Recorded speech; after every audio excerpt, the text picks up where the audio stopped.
বন্ধুরা, কাল পর্যন্ত যে বাংলাদেশ চীনের ক্ষমতায় লাফাচ্ছিল, আজ তাকে হঠাৎ 440 ভোল্টের একটা বড় ধাক্কা লেগেছে। যার পর বাংলাদেশ স্পষ্ট ভাষায় আকুতি জানিয়ে বলেছে, চীনের ঋণ থেকে আমাদের বাঁচাও ভারত, না হলে আমরা কোথাও থাকবো না। আসলে চীন গত বছর অর্থাৎ 2025 সালে ওখানকার ইউনুস সরকারকে দেওয়া প্রায় $2 বিলিয়ন ঋণ আগামী 30 দিনের মধ্যে ফেরত দেওয়ার কড়া নির্দেশ জারি করেছে তাদের। এই হঠাৎ আসা বড় সংকটের পর এখন বাংলাদেশের সামনে পুরো বিশ্বের কেবল ভারতের একমাত্র ভরসা হিসেবে দেখতে পাচ্ছে। সেই ভারত যাকে সে আজ নিজের শত্রু মনে করে, কিন্তু এটা ইতিহাসের একটা খুব বড় কাকতালীয় ব্যাপার, যাকে সে আজ নিজের শত্রু মনে করছে। সেই ভারত যে 1971 সালে তাকে পূর্ব পাকিস্তান থেকে বাংলাদেশকে বানিয়েছিল, কিন্তু বলে না যে সকালের ভুলকারী যদি সন্ধ্যায় বাড়ি ফিরে আসে তাকে ভুলকারী বলে না। আজ সেই একই দশা বাংলাদেশের হয়েছে। আমাদের সীমান্তে রোজ রোজ নতুন বিপদ খাড়া করা বাংলাদেশ এখন ভারতের সামনে পুরোপুরি ঝুঁকতে প্রস্তুত। কিন্তু ভারতও খুব ভালো করে জানে যে এখন বাংলাদেশের ওপর আগের মতো পুরোপুরি ভরসা করা একদমই ঠিক হবে না, কেননা গদ্দার একটা নির্দিষ্ট জাতিরই থাকে। এই কারণে ভারত এমন এক চাল চেলে দিয়েছে, যার পর ঢাকার ক্ষমতার অলিন্দে তুমুল তোলপাড় শুরু হয়ে গেছে। এবার এই পুরো কৌশলগত খেলটিকে একটু গভীরভাবে বুঝুন। চীনের একটা পুরো অভ্যাস যে সে প্রথমে উন্নয়নশীল দেশগুলোকে ভারী ঋণ দেয়, আর যখন সেই দেশগুলো সংকটে পড়ে তখন তাদের সম্পত্তি হাতিয়ে নেওয়ার চেষ্টা করে। গত বছরও যখন ওখানে অন্তর্বর্তীকালীন ব্যবস্থা চলছিল, তখন নিজেদের অর্থনীতি সামলানোর নামে চীনের কাছ থেকে $1 বিলিয়ন এই বিপুল পরিমাণ ঋণ নেওয়া হয়েছিল। কিন্তু যেমনই ওখানে গণতান্ত্রিক উপায়ে প্রধানমন্ত্রী তারেক রহমানের নেতৃত্বে নতুন সরকার গঠিত হলো, চীন নিজের কূটনীতি বদলে ফেলে রাতারাতি এই $1 বিলিয়ন ঋণ অবিলম্বে ফেরত দেওয়ার দাবি জানিয়ে দিল। এই সব কিছু তখনই হচ্ছে যখন সাবেক প্রধানমন্ত্রী শেখ হাসিনা ডিসেম্বরে বাংলাদেশে ফিরে যাওয়ার ঘোষণা দিয়েছে। চীনের মনে হতে শুরু করেছে যে ভারত যখন বাংলাদেশের বড় কোনো খেলা খেলতে চলেছে, যার পর ক্ষমতার পরিবর্তন হওয়া নিশ্চিত। যদিও এমনটা নয়, তবে তার টাকা ডুবে যাবে, তাই একে সময় থাকতে তুলে নেওয়া বুদ্ধিমানের কাজ। এই হঠাৎ আসা অর্থনীতির ধাক্কা প্রতিবেশীদের তহবিলে কোমর ভেঙে দিয়েছে। আজ তাদের কাছে নিজের দেশের জরুরি ব্যবসা চালানোর জন্য পর্যাপ্ত বৈদেশিক মুদ্রা পর্যন্ত বেঁচে নেই।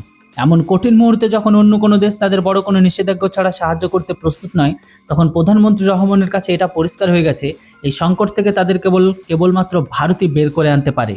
এটাই কারণ যে তারা সরাসরি নয়াদিল্লির সাথে যোগাযোগ করেছে আর চীনের এই ঋণের জাল থেকে বাঁচানোর আকুতি জানিয়েছে। ভারত এই কূটনৈতিক সুযোগকে পূর্ণ ব্যবহার করতে প্রস্তুত। এবার কথা বলা যাক সেই মুহূর্তে যখন প্রধানমন্ত্রী তারেক রহমানের এই বার্তা সরাসরি নয়াদিল্লির সাউথ ব্লকে বসে ভারতের নীতি নির্ধারকের কানে এসে পৌঁছায় যে আন্তর্জাতিক রাজনীতিতে একটি পুরনো প্রবাদ আছে যে রাজনীতিতে না কোনো স্থায়ী বন্ধু হয় আর না কোনো স্থায়ী শত্রু। এখানে শুধুমাত্র রাষ্ট্র স্বার্থ কাজ করে। 1971 সালে ভারত নিজের বীর জওয়ানদের আত্মত্যাগ দিয়ে দেশকে এমন এক নতুন পরিচয় দিয়েছিল। গত কয়েক মাসে সেখানকার যেভাবে ভারত বিরোধী পরিবেশ তৈরি করার চেষ্টা করা হয়েছে, তা ভারতের কূটনীতিক অন্তত সতর্ক করে তুলেছে যে এটাই কারণ যে এখন প্রতিবেশী দেশ চীনের $2 বিলিয়ন বিপুল ঋণের হাত থেকে বাঁচানোর আবেগঘন কাকুতি জানালো, তখন ভারত সাথে সাথে হ্যাঁ বলে দিল। নয়াদিল্লি থেকে আসা এই রহস্যময় নীরবতা ঢাকার ক্ষমতার অলিন্দে অস্বস্তি তৈরি করে দেয়। বাংলাদেশের সরকার এটি খুব ভালো করেই জানে এই মুহূর্তে পুরো বিশ্বে ভারত ছাড়া এমন কোনো দেশ নেই তাদের যে কোনো রকম দেরি না করে রাতারাতি তাদের এই অর্থনৈতিক সংকট থেকে বের করে আনতে পারে। চীনের 30 দিনের কড়া আলটিমেটাম ঘড়ি টিকটিক করে এগিয়ে চলেছে, আর ওখানকার তহবিলে জরুরি ব্যবসা চালানোর জন্য ডলার অবশিষ্ট নেই। এমন পরিস্থিতিতে ভারতের পক্ষ থেকে কোনো তাড়াহুড়ো না দেখানো এটা পরিষ্কার সংকেত ছিল যে এবার সাহায্য বিনামূল্যে মিলবে না। তখন পর্দার আড়াল থেকে ভারত নিজে সেই কূটনৈতিক চাল চেলেই দিল, যা ঢাকা স্বপ্নেও আশা করেনি। ভারত সাহায্যের হাত বাড়ানোর জন্য একটি অত্যন্ত গোপন আর ঐতিহাসিক শর্তের তালিকা সামনে রেখে দিল। ওই শর্তগুলো এতটাই কড়া দূরপ্রসারী যে এগুলো শোনার পর সাথে সাথে ঢাকার কৌশলবিদদের পায়ের তলা থেকে মাটি সরে গেছে। আর এই শর্তগুলো মেনে নেওয়া সরাসরি অর্থ হলো বাংলাদেশ পুরোপুরি পররাষ্ট্রনীতি আর কৌশলগত দিক থেকে চিরকালের জন্য বদলে যাওয়া, আর ক্ষমতার অলিন্দে এই বিষয় নিয়ে নতুন তোলপাড় শুরু হয়ে যাওয়া। তারা যদি এই শর্তগুলো মানে তবে চীন চিরকালের জন্য তাদের দেশে বিদায় দেবে, আর যদি না মানে তবে 30 দিনের মধ্যে পুরো দেশকে দেওয়ালা হওয়ার পর দ্বারপ্রান্তে পৌঁছে দেবে। কিন্তু প্রত্যেকে এখন এটাই ভাবছে যে শেষ পর্যন্ত ভারত এমন কোন 3টি মহাশর্ত রেখে দিয়েছে যা প্রতিবেশী দেশকে পুরোপুরি হাঁটু গেড়ে বসাতে বাধ্য করেছে। তো বন্ধুরা, কাল পর্যন্ত যে বাংলাদেশ বিদেশি শক্তির মদতে আমাদের বীর জওয়ানদের চোখ রাঙানোর ধৃষ্টতা দেখাচ্ছিল, আজ সেই দেশই ভারতের এই কূটনৈতিক চালের সামনে নতি স্বীকার করতে বাধ্য হচ্ছে।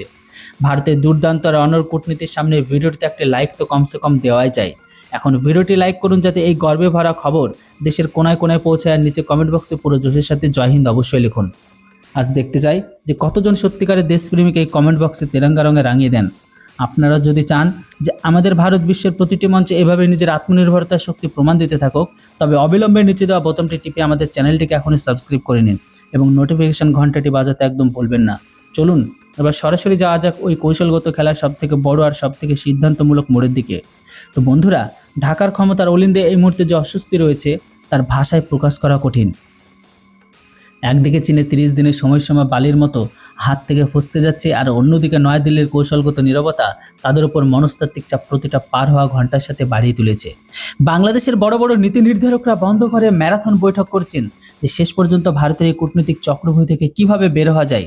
তারাও খুব ভালো করে জানেন যে আজ ভারতের বৈশ্বিক মর্যাদার অর্থনৈতিক শক্তি এমন এক চূড়ায় পৌঁছে গেছে যেখানে আমেরিকা, ইউরোপের বড় বড় দেশগুলো ভারতের সিদ্ধান্তকে সম্মান করে। এমন পরিস্থিতিতে ভারতও যদি হাত গুটিয়ে নেয় তবে বাংলাদেশের আন্তর্জাতিক মঞ্চে দেউলা ঘোষিত হওয়া থেকে কেউ বাঁচাতে পারবে না। এই পুরো খেলার আরেকটি অত্যন্ত আকর্ষণীয় দিক হলো বেজিংয়ে বসা কমিউনিস্ট সরকারের ছটপটানি। চীন ভেবেছিল যে সে এই $2 বিলিয়ন ঋণের জাল ছুড়ে দিয়ে প্রতিবেশী দেশকে শ্রীলঙ্কার, পাকিস্তানের মতো চিরকালের জন্য নিজেদের গোলাম বানিয়ে নেবে। তারপর পরিকল্পনা ছিল যে যখনই এই দেশ শোধ করতে পারবে না তখনই সে বঙ্গোপসাগরে কৌশলগত বন্দরগুলোতে নিজের সেনা দিয়ে এসে পড়বে। কিন্তু যেমনই চীন টের পেল যে প্রধানমন্ত্রী তারেক রহমান গোপনে ভারতের কাছে সাহায্য চেয়েছেন আর পর্দার আড়াল থেকে নিজের শর্তগুলো রেখে দিয়েছে, বেজিং শাসকদের ঘুম উড়ে গেছে। চীনের এই ভয় তারা করে বেড়াচ্ছে যে তার $1 বিলিয়ন বিনিয়োগ তো ডুববেই, পাশাপাশি ভারতকে ঘিরে ফেলা তার বহু বছরের পুরনো নীতি চিরকালের জন্য সমাহিত হতে পারে। কিন্তু সব থেকে বড় সাসপেন্স তো ভারতের এই সিক্রেট ফাইলে বন্ধ রয়েছে, যা নয়াদিল্লি থেকে ঢাকায় পাঠানো হয়। ওখানকার কূটনীতিক অলিন্দে ফিসফিসানি চলছে ভারতের এই শর্তগুলো শুধু কি টাকার আদান প্রদানের সাথে যুক্ত নয়, বরং এমন কিছু আগামী 100 বছরের জন্য পুরো দক্ষিণ এশিয়ার ভূগোল আর ইতিহাসকে বদলে দেবে। প্রত্যেকে শুধু এটাই অনুমান করেছে শেষ পর্যন্ত ভারত এমন কী চেয়ে বসেছে যা বাংলাদেশের নতুন সরকারকে ধর্ম সংকটে ফেলে দিয়েছে। তো এমন একটি শর্ত যা সরাসরি ভারতের উত্তর পূর্বাঞ্চলের রাজ্যগুলোর নিরাপত্তার সাথে যুক্ত, এমন একটি শর্ত যা সমুদ্রের ঢেউয়ের ওপর ভারতের একচ্ছত্র রাজত্ব কায়েম করে দেবে, এবং এমন একটি শর্ত যা চীনের অস্তিত্বকে ওই এলাকা থেকে মুছে দেবে। হ্যাঁ বন্ধুরা, যেমন যেমন চীনের সেই কড়া আলটিমেটামের দিন কমে আসছে, ঢাকার এই মনস্তাত্ত্বিক চাপ এখন অসহায়হীন হয়ে পড়েছে। এই বিষয়টি শুধু ভারত আর বাংলাদেশের মধ্যে সীমাবদ্ধ নয়, বরং ওয়াশিংটন থেকে শুরু করে লন্ডন পর্যন্ত বড় বড় প্রতিরক্ষা আর কূটনীতিক থিঙ্ক ট্যাঙ্কের নজর এই মুহূর্তে নয়াদিল্লির সেই সিক্রেট ফাইলের উপর টিকে রয়েছে। বিদেশি মিডিয়া ক্রমাগত এই অনুমান করে যাচ্ছে যে ভারত এবার দক্ষিণ এশিয়ার পুরো রাজনীতিকে এক নতুন মোড় দিতে চলেছে। আমেরিকা এবং ইউরোপীয় দেশগুলো পর্দার আড়াল থেকে এই পুরো ঘটনাবলীর খুব কাছ থেকে দেখছে, কারণ তারাও তো জানে যে এই এলাকায় চীনের বাড়তে থাকা অর্থনৈতিক প্রভাবকে যদি কোনো শক্তি রুখতে পারে তবে তা শুধুমাত্র ভারতই। প্রতিবেশী দেশের ভেতরে এই মুহূর্তে দুটি পক্ষ তৈরি হয়েছে। ওখানকার কিছু প্রবীণ কৌশলবিদদের ধারণা যে ভারতের এই শর্তগুলোকে কোনো রকম টালবাহানা না করে অবিলম্বে মেনে নেওয়া উচিত, কারণ ভারত এমন একটি দায়িত্বশীল দেশ যে সংকটে প্রতিটি মুহূর্তে তাদের সার্বভৌমত্ব সম্মান করছে। অন্যদিকে কিছু এমন উপাদান রয়েছে যারা এই ভয়ে রয়েছে এই শর্তগুলো সই করার সাথে সাথে তাদের দেশ চলতে থাকা ভারত বিরোধী এজেন্ডা চিরকালের জন্য সমাহিত হতে পারে। কিন্তু সময় তাদের হাত থেকে বালির মতো ফসকে যাচ্ছে। চীনের পক্ষ থেকে প্রতিদিন আসতে থাকা কড়া বার্তা এটাকে পরিষ্কার বুঝিয়ে দিচ্ছে যে বেজিং তাদের সংকট নিয়ে কোনো মাথা ব্যথা নেই, তার শুধু নিজের $2 বিলিয়ন অবিলম্বে ফেরত চায়। এখন ঢাকার কাছে ভাববার বা পিছিয়ে যাওয়ার কোনো পথ অবশিষ্ট নেই। নয়াদিল্লির সেই নিরাপত্তা এবার একটি বড় কৌশলগত সিদ্ধান্তে রূপ নিতে চলেছে। পুরো অলিন্দে শুধু একটাই আলোচনা, শেষ পর্যন্ত সেই বন্ধখামের ভেতরে ভারত এমন তিনটি ঐতিহাসিক আর অব্যর্থ শর্ত লিখে পাঠিয়েছে যেগুলো মেনে নেওয়ার জন্য বাংলাদেশের নতুন সরকার নিজের প্রতিটি বড় দ্বিধাদ্বন্দ্ব ছেড়ে ফেলে সেটিকে পুরোপুরি প্রস্তুত হয়ে গেছে। এমন একটি শর্ত যা তাদের পুরো বাণিজ্যিক কাঠামোকে নাড়িয়ে দিয়েছে, এমন একটি শর্ত যা বঙ্গোপসাগরের কৌশলগত সমীকরণ বদলে দিয়েছে, এমন একটি শর্ত যা আমাদের সীমানাকে চিরকালের জন্য দুর্ভেদ্য বানিয়ে দিয়েছে। বন্ধুরা, এখন সেই রহস্যময় খাম থেকে পর্দা উঠে গেছে আর ভারতের সেই তিনটি ঐতিহাসিক শর্ত সামনে চলে এসেছে যেগুলো ঢাকা থেকে শুরু করে বেজিং পর্যন্ত তোলপাড় সৃষ্টি করে। ভারত পরিষ্কার করে বলে দিয়েছে বাংলাদেশকে যদি চীনের এই $2 বিলিয়ন ঋণের জাল থেকে বেরিয়ে হতে হয় তবে তাকে ভারতের কৌশলগত আর অর্থনৈতিক স্বার্থের সামনে পুরোপুরি আত্মসমর্পণ করতেই হবে। ভারতের সবথেকে বড় ঐতিহাসিক শর্তটি যুক্ত রয়েছে চট্টগ্রাম আর মোংলা বন্দরের পূর্ণ ব্যবহারের সাথে। চীন থেকে বেশ কয়েক বছরে এই বন্দরগুলোর উপর নিজেদের নিয়ন্ত্রণ প্রতিষ্ঠিত করার ধান্দায় ছিল যাতে সে বঙ্গোপসাগরে সে ভারতকে সরাসরি ঘিরে ফেলতে পারে। কিন্তু ভারতের সিক্রেট ফাইলে পরিষ্কার রেখে দিয়েছে বাংলাদেশকে এই দুটি গুরুত্বপূর্ণ বন্দরের কৌশলগত নিয়ন্ত্রণ আর ব্যবহার পুরোপুরি ভারতের স্বার্থের অনুকূল করতে হবে।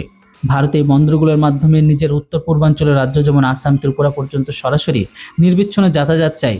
এটা এমন একটি শর্ত যা চীনের সামুদ্রিক প্রভাবকে চিরকালের জন্য বঙ্গোপসাগর থেকে উপড়ে ছুঁড়ে ফেলবে। ভারতের দ্বিতীয় সবথেকে বড় কড়া শর্তটি হলো সীমান্তে নিরাপত্তা লিখিত গ্যারান্টি আর উপদ্রবকারী উপাদানগুলোর উপর পূর্ণ নিষেধাজ্ঞা। কেননা গত কিছু সময় ধরে সীমান্ত পারের অনুপ্রবেশ আর ভারত বিরোধী কার্যকলাপ নিয়ে নয়াদিল্লিতে অত্যন্ত কঠোর অবস্থান বজায় রেখেছে। ভারত পরিষ্কার করে বলে দিয়েছে, বাংলাদেশের মাটির জন্য ভারতের বিরুদ্ধে কোনো রকম কৌশলগত বা রাজনৈতিক ষড়যন্ত্রের জন্য ব্যবহার না করা হয়।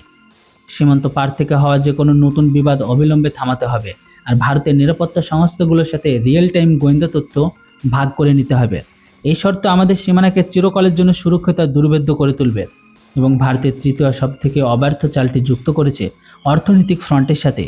ভারতের শর্ত রেখেছে, এই সংকট থেকে কাটিয়ে ওঠার পর ভারত আর বাংলাদেশের মধ্যে হওয়া যত বড় ব্যবসা হোক না কেন তার ডলারের পরিবর্তে ভারতে রূপিত করতে হবে। বাংলাদেশ নিজেদের বাণিজ্যিক কাঠামোতে রুপির ব্যবহার বাধ্যতামূলক করতে হবে। এই একটি শর্ত ঢাকার কৌশলবিদদের এই কারণে অবাক করে দিয়েছে, কারণ রুপিতে ব্যবসা হওয়ার সরাসরি অর্থ হলো বাংলাদেশের অর্থনীতি পুরোপুরিভাবে ভারতীয় অর্থনীতি নিরাপত্তা চক্রব্যূহের সাথে জুড়ে যাওয়া। এরপর ভবিষ্যৎ চাইলে কোনো বিদেশি শক্তি বাংলাদেশকে ভারতের বিরুদ্ধে অর্থনৈতিক বা রাজনৈতিক অস্ত্র হিসাবে ব্যবহার করতে পারবে না। তো বন্ধুরা, ভারতের তিনটি মহাশর্ত সামনে আসার পর এখন এটা পরিষ্কার হয়ে গেছে, আন্তর্জাতিক রাজনীতি এই দাবা খেলায় নয়াদিল্লি এমন এক ঐতিহাসিক চেকমেট করেছে যার কোনো কার্ড বেজিং বা ঢাকার কাছে নেই। এই গল্প স্রেফ দুটি দেশের মধ্যে কোনো সাধারণ অর্থনীতি বা লেনদেনের নয়, বরং এই গল্প হলো সেই বদলে যাওয়া নতুন ভারতের অনন্য সংকল্প আর অদ্ভুতপূর্ব কূটনৈতিক দক্ষতা, যা এখন বৈশ্বিক মঞ্চে কোনো চাপের মুখে নতি স্বীকার করার বদলে নিজের নিরাপত্তার প্রভাব রেখা নিজেদের ক্ষমতায় টানতে জানে। তবে এখন দেখার বিষয়, ভারতের এই তিনটি শর্ত মানে কিভাবে, আর আমরা তাদেরকে যে $2 বিলিয়ন টাকা দেব সেটা তারা নেয় কীভাবে। কেননা ভারতের এই তিনটি শর্ত মানলে তবেই ভারত তাদের ধারকে শোধ করবে, আর যদি না মানে তাহলে কিন্তু এই ধার কখনোই ভারত শোধ করবে না। আপনাদের কি মনে হয়, বাংলাদেশকে ভারতের এই তিনটি কড়া শর্ত মানবে? আমার তো মনে হয় একদমই না। আপনাদের মতামত অবশ্যই কমেন্ট বক্সে লিখে জানান। Thanks for watching. জয় হিন্দ, বন্দে মাতরম।